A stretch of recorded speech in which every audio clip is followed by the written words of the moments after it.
BJP पर हमला बोलते हुए कहा कि जिन्होंने वोट चुराए हैं वो हम पर कुप्रबंधन का आरोप लगा रहे हैं। उन्होंने कहा कि बीजेपी विधानसभा की कार्यवाही में बाधा डालना चाहती है और बीजेपी विधायक सिर्फ दिखावे के लिए नाटक रच रहे हैं। सांसद सैयद आगा रोहिल्ला पर मुख्यमंत्री उमर अब्दुल्ला के बयान पर प्रतिक्रिया देते हुए सुरेंद्र चौधरी ने कहा कि ऐसा नहीं है कि मुख्यमंत्री बदले की भावना से कोई बात कहेंगे। उन्होंने कहा कि अब्दुल्ला परिवार का दिल बड़ा है और वो कभी नीचे नहीं गिरेंगे।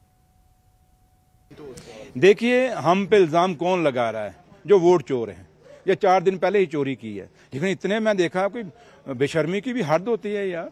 बंदा होता है कि मैंने चोरी की है, शर्म के मारे हफ्ता 10 दिन मुंह नहीं दिखाता, लेकिन ये आज ही सामने आ गए।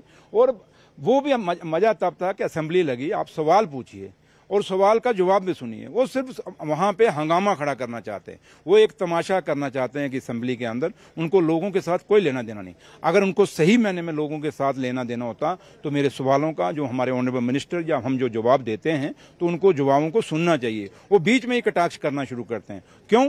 क्योंकि उन्होंने रील के आगे आना है और शाम को दिखाना, देखो हमने जम्मू के लिए कितना कुछ बोला। लेकिन इन्हीं को पूछो, ये जम्मू फ्लड में खत्म हो गया, तबाह हो गया, लोग आपकी जान को रो रहे हैं। आप बताओ जम्मू के लिए क्या किया? आपके सामने जब सीएम साहब को पूछ रहे हैं, बोलते मुआवजा क्यों नहीं मिला?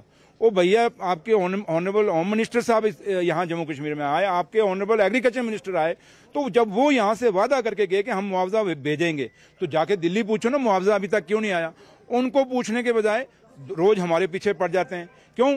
क्योंकि डर लगता है, उनको पूछ नहीं सकते। यहाँ पता है कि हम शाम को रील भेजेंगे, देखो मोदी साहब, देखो अमित शाह साहब, देखो हमने उमर अब्दुल्ला सरकार को कितना घेरा। लेकिन सच्चाई ये है कि लोगों की बददुआएं इनको लगेंगी। क्यों लगेंगी? कि लोगों के मुद्दे नहीं उठा रहे, ये सिर्फ तमाशा कर रहे हैं और तमाशा ज्यादा देर नहीं चलेगा। अगर रावण का नहीं अहंकार नहीं चला तो अहंकार इनका भी नहीं।